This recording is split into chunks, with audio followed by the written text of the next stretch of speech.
Hello friends, पिछले video में हमने जाना कि प्रोनाउन वह शब्द होता है जो नाउन की जगह आता है, जैसे I, we, you, he, she, it, they etcetera. और आज की वीडियो में हम प्रोनाउन के सभी काइंड्स को आसान उदाहरणों के साथ डिटेल में समझेंगे। प्रोनाउन के कई भेद होते हैं जो कि इस प्रकार हैं। पर्सनल प्रोनाउन पुरुषवाचक सर्वनाम, रिफ्लेक्सिव प्रोनाउन निजवाचक सर्वनाम, एम्फैटिक प्रोनाउन बलदायक सर्वनाम, डेमोन्स्ट्रेटिव प्रोनाउन संकेतवाचक सर्वनाम, इंडेफिनिट प्रोनाउन अनिश्चयवाचक सर्वनाम, डिस्ट्रीब्यूटिव प्रोनाउन व्यष्टिवाचक सर्वनाम या विभेद सूचक सर्वनाम, रेसिप्रोकल प्रोनाउन परस्पर बोधक सर्वनाम, रिलेटिव प्रोनाउन संबंधवाचक सर्वनाम, इंट्रोगेटिव प्रोनाउन प्रश्नसूचक सर्वनाम। हमारा पहला काइंड ऑफ प्रोनाउन है पर्सनल प्रोनाउन पुरुषवाचक सर्वनाम। चलिए जानते हैं कि पर्सनल प्रोनाउन क्या होते हैं। I, we, you, he, she, it और दे को पर्सनल प्रोनाउन कहा जाता है क्योंकि ये पर्सन पे आधारित होते हैं और जैसे ही इनका पर्सन बदलता है प्रोनाउन भी अपने आप बदल जाता है।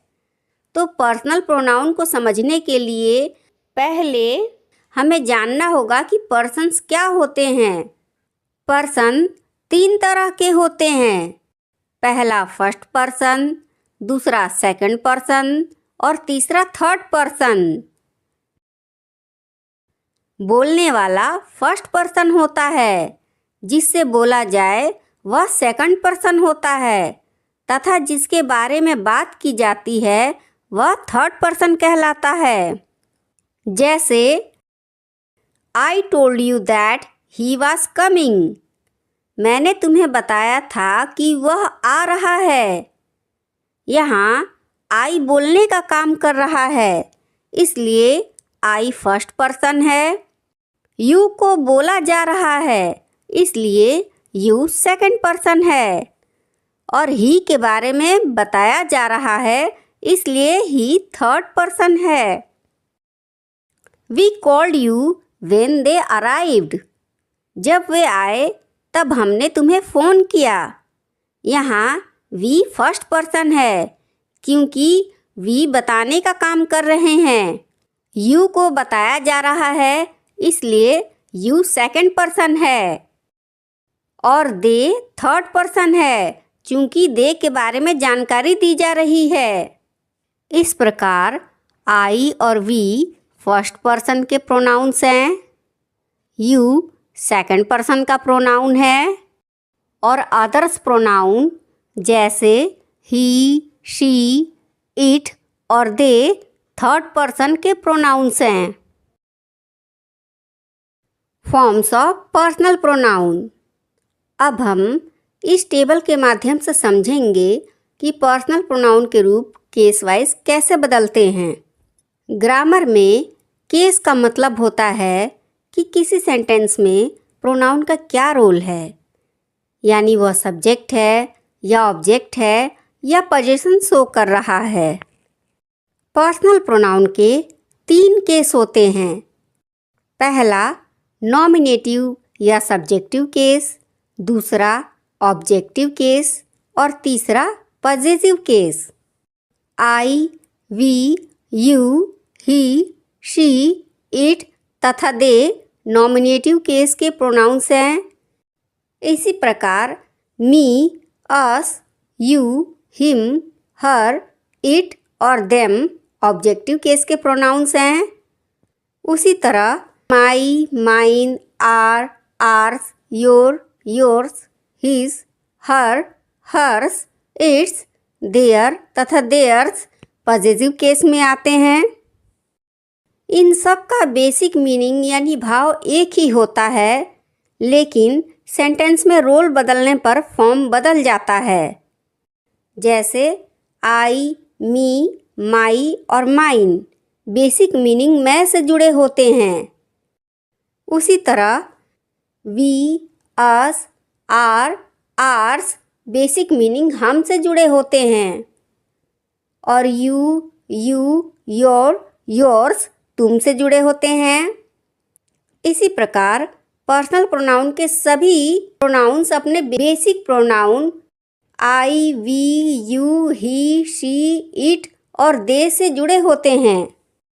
बस सेंटेंस में फॉर्म बदलने पर इनका रोल बदल जाता है। चलिए जानते हैं यह किस प्रकार होता है। Nominative case. नॉमिनेटिव केस में जब हमारा प्रोनाउन क्रिया का कर्ता होता है तो सेंटेंस का अनुवाद करते समय कर्ता यानी सब्जेक्ट के स्थान पर नॉमिनेटिव केस के प्रोनाउन को लिखा जाता है। जैसे मैं आम खाता हूँ।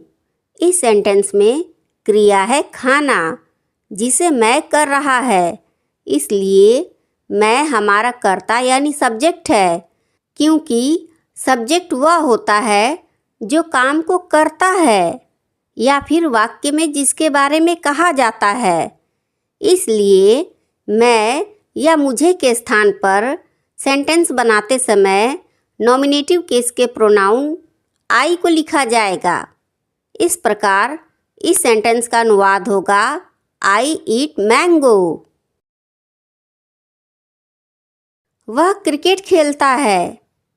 इस सेंटेंस में वर्ब है खेलना जिसे वह कर रहा है, इसलिए वह हमारा सब्जेक्ट है। इसी कारण सेंटेंस का अनुवाद करते समय हम वह के नॉमिनेटिव केस ही को लिखेंगे। तो इस प्रकार इसका अनुवाद होगा ही प्लेज क्रिकेट। हम टीवी देख रहे हैं। यहाँ काम है देखना जिसे हम कर रहे हैं, इस प्रकार हम सब्जेक्ट हैं और इसका अनुवाद होगा वी आर वॉचिंग टीवी।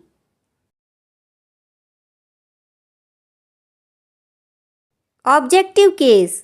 जब हमारा प्रोनाउन क्रिया का ऑब्जेक्ट होता है तो सेंटेंस बनाते समय as a object objective case के प्रोनाउन को लिखा जाता है। जैसे उसने मेरी मदद की। यहाँ क्रिया है मदद करना जिसका प्रभाव पड़ रहा है मेरी पर, इसलिए हमारा ऑब्जेक्ट मेरी है, क्योंकि ऑब्जेक्ट वह होता है जिस पर काम का प्रभाव पड़े या जो काम को झेलता है। यहाँ मदद का प्रभाव मुझ पर पड़ रहा है, इसलिए मेरी इस सेंटेंस का ऑब्जेक्ट है। तो इस प्रकार इस सेंटेंस को बनाते समय हम मैं के ऑब्जेक्टिव केस मी को लेंगे। तो इसका अनुवाद होगा ही हेल्प्ड मी या शी हेल्प्ड मी। चलिए कुछ और एग्जाम्पल्स देखते हैं। उन्होंने हमें आमंत्रित किया। यहाँ क्रिया है आमंत्रित करना जिसका प्रभाव हम पर पड़ रहा है क्योंकि हमें आमंत्रित किया जा रहा है, इसलिए इस सेंटेंस का ऑब्जेक्ट हम हैं। तो इस प्रकार इस सेंटेंस का अनुवाद करते समय ऑब्जेक्ट के स्थान पर हम के ऑब्जेक्टिव केस अस को लिखा जाएगा। तो इसका अनुवाद होगा दे इनवाइटेड अस। मैंने तुम्हें कल बुलाया था। इस सेंटेंस में वर्ब है बुलाना जिसका प्रभाव तुम पर पड़ रहा है, इसलिए तुम इस सेंटेंस का ऑब्जेक्ट है। तो इस प्रकार इसका अनुवाद करते समय हम तुम के ऑब्जेक्टिव केस यू को लेंगे और यू का ऑब्जेक्टिव फॉर्म भी यू ही होता है। तो इसका अनुवाद होगा I called you yesterday. Possessive case. जब वाक्य के प्रोनाउन से अधिकार या संबंध का भाव व्यक्त होता है तो प्रोनाउन पॉजेसिव केस में समझा जाता है। जैसे यह मेरी किताब है, यह बैग उसका है, यह घर हमारा है, यहाँ मेरी, उसका और हमारा संबंध या अधिकार बता रहे हैं, इसलिए इसका अनुवाद करते समय पॉजेसिव केस के प्रोनाउन का इस्तेमाल किया जाएगा।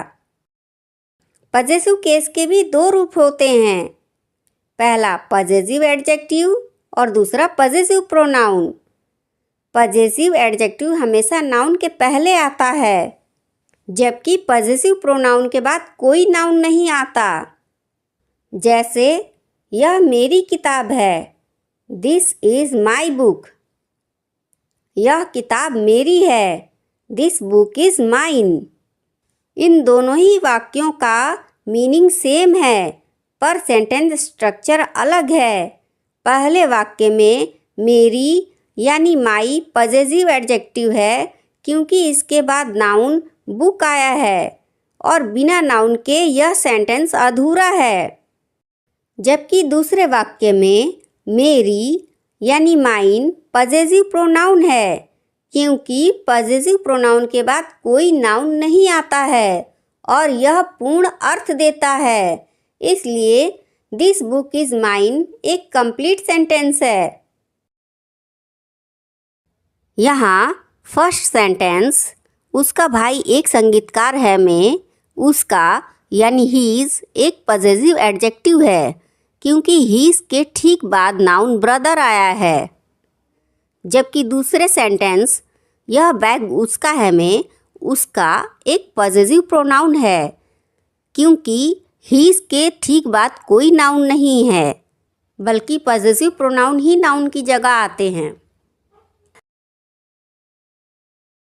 हमारा दूसरा सर्वनाम है रिफ्लेक्सिव प्रोनाउन, यानी निजवाचक या आत्मवाचक सर्वनाम। रिफ्लेक्सिव का अर्थ होता है वापस मुड़ने वाला। माई, योर, हिम, हर, इट में सेल्फ और आवर, योर, देम में सेल्फ जोड़कर रिफ्लेक्सिव प्रोनाउन बनाए जाते हैं। वाक्य में इनके प्रयोग से यह पता चलता है कि काम का असर खुद कर्ता पर पड़ रहा है। जैसे इन वाक्यों को देखिए, ही ब्लेम्ड हिमसेल्फ, उसने खुद को दोष दिया। सी इंट्रोड्यूस हर सेल्फ, उसने खुद का परिचय दिया। आई हर्ट माई सेल्फ, मैंने खुद को चोट पहुंचा ली। द कैट क्लीन्ड इटसेल्फ, बिल्ली ने खुद को साफ किया। इन वाक्यों में ऑब्जेक्ट के स्थान पर आए वर्ड्स हिमसेल्फ, हरसेल्फ, माईसेल्फ और इटसेल्फ रिफ्लेक्सिव प्रोनाउन हैं, जो कि सब्जेक्ट को ही रेफर कर रहे हैं, यानी सब्जेक्ट और ऑब्जेक्ट एक ही व्यक्ति है, जिससे यह क्लियर हो जाता है कि काम का असर खुद कर्ता पर ही पड़ रहा है। यानी सेंटेंस 1 में ही ब्लेम्ड हिमसेल्फ में ही खुद को ब्लेम कर रहा है। सी इंट्रोड्यूस हर सेल्फ में सी ने खुद का परिचय दिया। आई हर्ट माई सेल्फ में आई ने खुद को चोट पहुंचाई है। और द कैट क्लीन्ड इटसेल्फ में कैट खुद को साफ कर रही है। यदि इन वाक्यों से रिफ्लेक्सिव प्रोनाउन हटा दिया जाता है तो सेंटेंस अधूरा हो जाता है। जैसे यदि ही ब्लेम्ड हिमसेल्फ से रिफ्लेक्सिव प्रोनाउन हिमसेल्फ को हटा दिया जाए तो यह स्पष्ट नहीं हो पाएगा कि उसने किसे दोष दिया। उसी तरह सी इंट्रोड्यूस हर सेल्फ से रिफ्लेक्सिव प्रोनाउन हर सेल्फ को हटाने पर पता नहीं चल पाएगा कि सी ने किसका परिचय दिया। और आई हर्ट माई सेल्फ से माई सेल्फ हटाने पर यह क्लियर नहीं हो पाएगा कि आई यानी मैंने किसे चोट पहुंचाई। और द कैट क्लीन्ड इटसेल्फ से इटसेल्फ हटाने पर यह नहीं पता चल पा रहा कि बिल्ली ने किसे साफ किया। थर्ड काइंड ऑफ प्रोनाउन है एम्फेटिक प्रोनाउंस, बलदायक सर्वनाम। जब myself, ourselves, yourself, yourselves, herself, himself, itself और देम सेल्व्स का प्रयोग वाक्य में किसी नाउन या प्रोनाउन पर जोर देने के लिए होता है, तब इन्हें इम्फेटिक प्रोनाउंस कहा जाता है। जैसे I myself completed the work, मैंने स्वयं यह काम पूरा किया। The principal himself came to the class, प्रधानाचार्य खुद कक्षा में आए। She prepared the food herself, उसने खुद खाना पकाया। इन वाक्यों में माई सेल्फ, हिमसेल्फ और हर सेल्फ इम्फेटिक प्रोनाउंस हैं। इम्फेटिक प्रोनाउंस में एक्शन रिफ्लेक्सिव की तरह सब्जेक्ट पर वापस नहीं लौटता है, क्योंकि सब्जेक्ट और ऑब्जेक्ट समान नहीं होते हैं। जैसे सेंटेंस 1 में काम को कंप्लीट करने का असर वर्क पे पड़ रहा है, क्योंकि वर्क ऑब्जेक्ट है, माई सेल्फ नहीं। क्योंकि ऑब्जेक्ट हमेशा वर्ब के बाद आता है, इसलिए स्ट्रक्चर अक्सर ऐसा होता है, यानी पहले सब्जेक्ट आता है, फिर वर्ब और फिर ऑब्जेक्ट। और वर्ब के बाद क्या या किसे पूछने पर जो जवाब मिलता है वही ऑब्जेक्ट होता है। तो इस प्रकार वर्ब कंप्लीटेड के बाद सवाल करने पर क्या या किसे कंप्लीट किया जवाब मिलता है वर्क को। उसी तरह सेंटेंस 2 में प्रिंसिपल के आने का असर क्लास पर पड़ रहा है, क्योंकि क्लास ही ऑब्जेक्ट है, हिमसेल्फ नहीं। ठीक इसी प्रकार सेंटेंस 3 में पकाने का असर फूड पे पड़ रहा है, हर सेल्फ पे नहीं। यहाँ केवल इस बात पर जोर दिया जा रहा है कि सब्जेक्ट ने खुद यह कार्य अपने बूते किया है, किसी और ने उसकी मदद नहीं की। ऐसे वाक्यों से प्रोनाउन हटाने पर भी सेंटेंस का बेसिक मीनिंग बना रहता है। जैसे sentence 1 I myself completed the work से यदि प्रोनाउन माई सेल्फ हटा दिया जाए तो भी आई कंप्लीटेड द वर्क एक कंप्लीट मीनिंग देता है, यानी बेसिक मीनिंग समान है। उसी तरह सेंटेंस 2 में से यदि हिमसेल्फ को हटा दिया जाए तो भी सेंटेंस का basic meaning the principal came to the class बना रहेगा। उसी तरह सेंटेंस 3 से यदि हर सेल्फ हटा दिया जाए तो भी शी प्रिपेयर्ड द फूड, यानी उसने खाना पकाया, ये बेसिक मीनिंग बना रहेगा, जो कि एक पूर्ण अर्थ दे रहा है। फोर्थ टाइप ऑफ प्रोनाउन है डेमोन्स्ट्रेटिव प्रोनाउन, संकेत सूचक सर्वनाम। दिस, दैट, दीज तथा दोज डेमोन्स्ट्रेटिव प्रोनाउंस कहलाते हैं। इनका प्रयोग व्यक्तियों या वस्तुओं को सूचित या इंगित करने के लिए किया जाता है। दिस का अर्थ होता है यह। दिस का उपयोग पास की सिंगुलर चीज़ों या व्यक्तियों के लिए किया जाता है। दैट का अर्थ होता है वह। दैट का इस्तेमाल दूर की सिंगुलर चीज़ों के लिए किया जाता है। दीज का अर्थ होता है ये। इसका इस्तेमाल पास की प्लूरल थिंग्स या व्यक्तियों के लिए किया जाता है। दोज का अर्थ होता है वो। इसका इस्तेमाल दूर की प्लूरल थिंग्स या व्यक्तियों के लिए किया जाता है। जैसे this is a herbal plant, यह एक जड़ी बूटी या पौधा है। दैट इज़ अ पॉन्ड, वह एक तालाब है। दीज आर एनिमल्स, ये जानवर हैं। दोज आर बर्ड्स, वे पक्षी हैं। डेमोन्स्ट्रेटिव प्रोनाउन के ठीक बाद वर्ब आता है, जैसा कि हम इन वाक्यों में देख पा रहे हैं।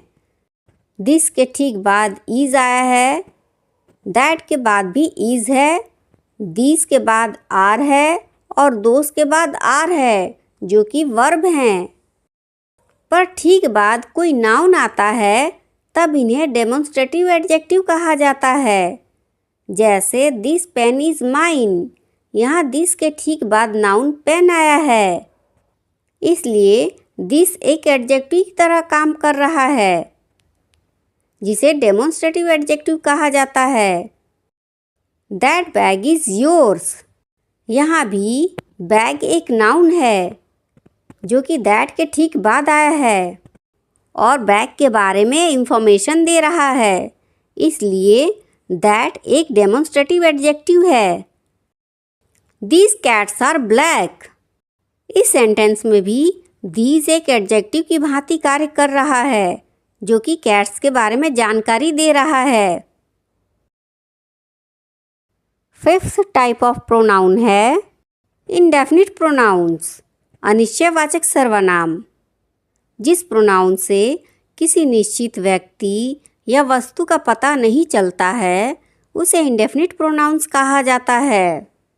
जैसे someone, something, anyone, all, no one, many इत्यादि इंडेफिनिट प्रोनाउंस हैं, क्योंकि इनसे किसी निश्चित व्यक्ति या वस्तु का पता नहीं चलता है। जैसे someone is knocking at the door, कोई दरवाजे पर खटखटा रहा है। समथिंग इज रॉन्ग हेयर, यहाँ कुछ गलत है। एनीवन कैन मेक मिस्टेक्स, कोई भी गलती कर सकता है। नो वन हेल्प्ड मी, किसी ने मेरी मदद नहीं की। मैनी वर एब्सेंट टुडे, आज कई अनुपस्थित थे। इन वाक्यों में प्रयोग किए गए शब्द someone, something, anyone, no one, many indefinite pronouns हैं, क्योंकि इनसे किसी भी निश्चित व्यक्ति या वस्तु का पता नहीं चल रहा है। जैसे सेंटेंस 1 में नहीं पता चल रहा कि कौन दस्तक दे रहा है, उसी तरह सेंटेंस 2 में यह क्लियर नहीं है कि क्या गलत हो रहा है। उसी तरह सेंटेंस 3 में एनीवन के इस्तेमाल से पता नहीं चल पा रहा कि कौन गलती कर सकता है। नो वन के इस्तेमाल से पता नहीं चल पा रहा कि किसने मदद नहीं की। उसी तरह मैनी के इस्तेमाल से पता नहीं चल पा रहा कि कौन कौन अनुपस्थित थे। कई बार इनके ठीक बाद कोई नाउन प्रयुक्त रहता है, तब ये एडजेक्टिव कहलाते हैं। जैसे I saw her many times, मैंने उसे कई बार देखा। इस सेंटेंस में मैनी के ठीक बाद टाइम्स आया है, जो कि एक नाउन है जो मैनी को डिस्क्राइब कर रहा है, इसलिए मैनी एक एडजेक्टिव है। सिक्स्थ टाइप ऑफ प्रोनाउन है डिस्ट्रीब्यूटिव प्रोनाउंस, विभेद सूचक सर्वनाम। ईच, एवरीवन, आइदर और नाइदर को डिस्ट्रीब्यूटिव प्रोनाउंस कहा जाता है। ईच का अर्थ होता है प्रत्येक या हर एक। ईच का प्रयोग 2 या 2 से अधिक के लिए किया जाता है। जैसे each student has a book, प्रत्येक छात्र के पास एक किताब है। ईच चाइल्ड इज हैप्पी, हर बच्चा खुश है। एवरीवन, एवरीवन का अर्थ होता है हर कोई या सभी लोग। इसका प्रयोग हमेशा 2 से अधिक के लिए किया जाता है, केवल 2 के लिए इसका प्रयोग नहीं किया जाता। जैसे एवरीवन लाइक्स आइसक्रीम, हर कोई आइसक्रीम पसंद करता है। एवरीवन वाज प्रेजेंट टुडे, आज सभी उपस्थित थे। आइदर, दोनों में से कोई एक। नाइदर, दोनों में से कोई भी नहीं। आइदर और नाइदर का प्रयोग भी केवल 2 के संदर्भ में किया जाता है। जैसे आइदर आंसर इज करेक्ट, दोनों में से कोई एक उत्तर सही है। नाइदर आंसर इज करेक्ट, दोनों में से कोई भी उत्तर सही नहीं है। आइदर राम और श्याम वाज प्रेजेंट, राम और श्याम में से कोई एक उपस्थित था। Neither Ram nor Shyam was present. न राम न श्याम उपस्थित था। 7th टाइप ऑफ प्रोनाउन है रेसिप्रोकल प्रोनाउंस, परस्पर बोधक सर्वनाम। ईच अदर और वन अनदर को रेसिप्रोकल प्रोनाउंस कहते हैं। ईच अदर और वन अनदर का अर्थ होता है एक दूसरे से। जैसे Ram and Shyam help each other, Ram और श्याम एक दूसरे की मदद करते हैं। The children were talking to one another, बच्चे आपस में बात कर रहे थे। 8th प्रोनाउन है रिलेटिव प्रोनाउन, संबंध सूचक सर्वनाम। रिलेटिव प्रोनाउन वह प्रोनाउन होता है जो सेंटेंस के दो भागों को जोड़ता है और नाउन के बारे में एक्स्ट्रा इन्फॉर्मेशन देता है। जैसे the boy who is running is my friend. यह वाक्य दो भागों the boy is my friend main clause और the boy is running relative clause को हु के माध्यम से जोड़कर बनाया गया है। Who relative clause the boy is running का सब्जेक्ट है, इसलिए द बॉय और हु इक्वल है। इसलिए हु एक प्रोनाउन है जो सेंटेंस में नाउन की जगह आकर नाउन के रिपीटेशन को रोकता है और दो वाक्यों को जोड़कर एक समान अर्थ देता है और नाउन द बॉय के बारे में एक्स्ट्रा इन्फॉर्मेशन दे रहा है। एक और एग्जाम्पल से समझते हैं। This is the book that I like.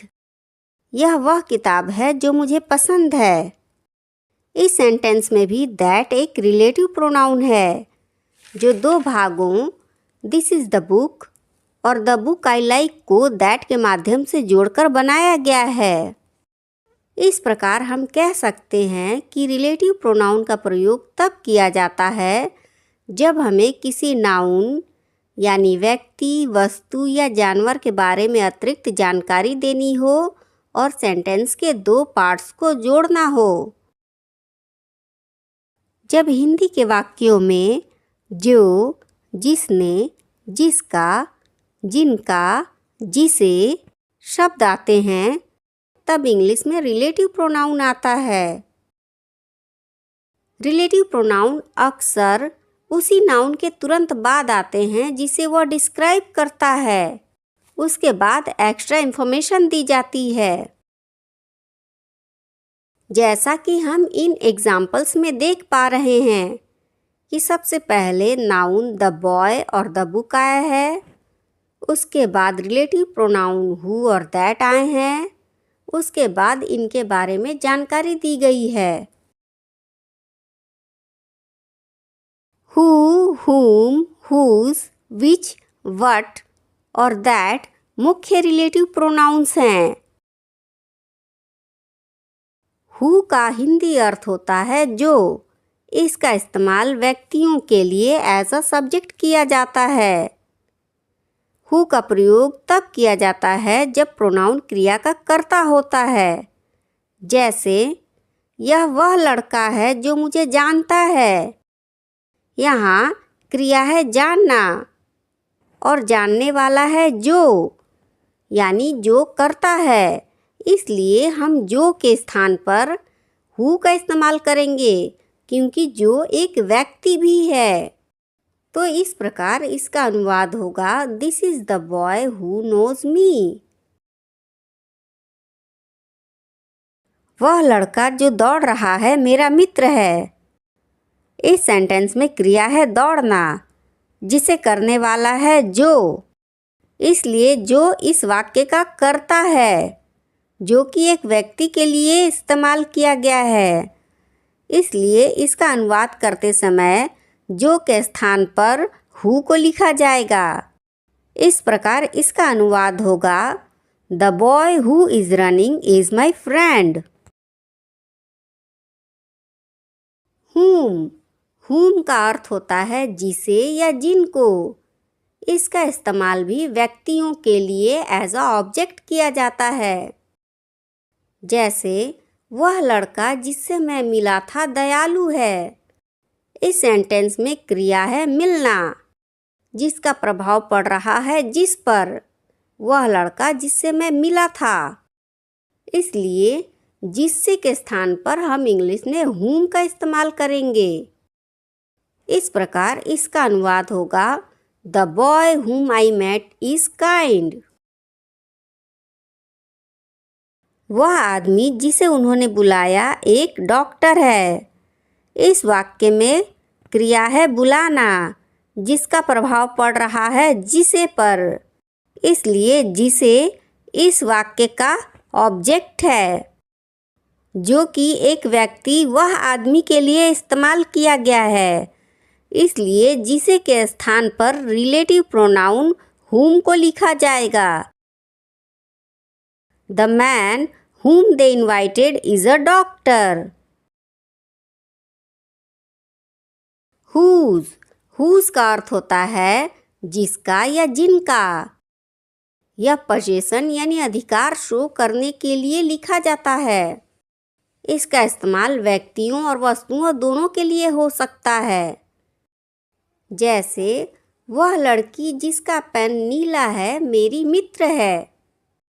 यहाँ जिसका पोजीशन यानी अधिकार शो कर रहा है, इसलिए हम जिसका के स्थान पर whose का इस्तेमाल करेंगे। इस प्रकार इसका अनुवाद होगा The girl whose pen is blue is my friend. वह लड़का जिसके पिता डॉक्टर हैं पास में रहता है। इस वाक्य में भी जिसका अधिकार शो कर रहा है। इसलिए इस सेंटेंस का अनुवाद करते समय भी हम जिसका के स्थान पर whose को लिखेंगे। The boy whose father is a doctor lives nearby. which का अर्थ होता है जो या जिसे। यह नॉन ह्यूमन सब्जेक्ट्स वस्तु या जानवर के लिए यूज़ किया जाता है। जैसे यह वह कार है जो बहुत तेज़ है। यहाँ जो के स्थान पर हम which का इस्तेमाल करेंगे, क्योंकि यहाँ बात कार की हो रही है जो कि एक वस्तु है। इस प्रकार इसका अनुवाद होगा This is the car which is very fast. यह वह पेन है जो मैंने कल खो दिया था।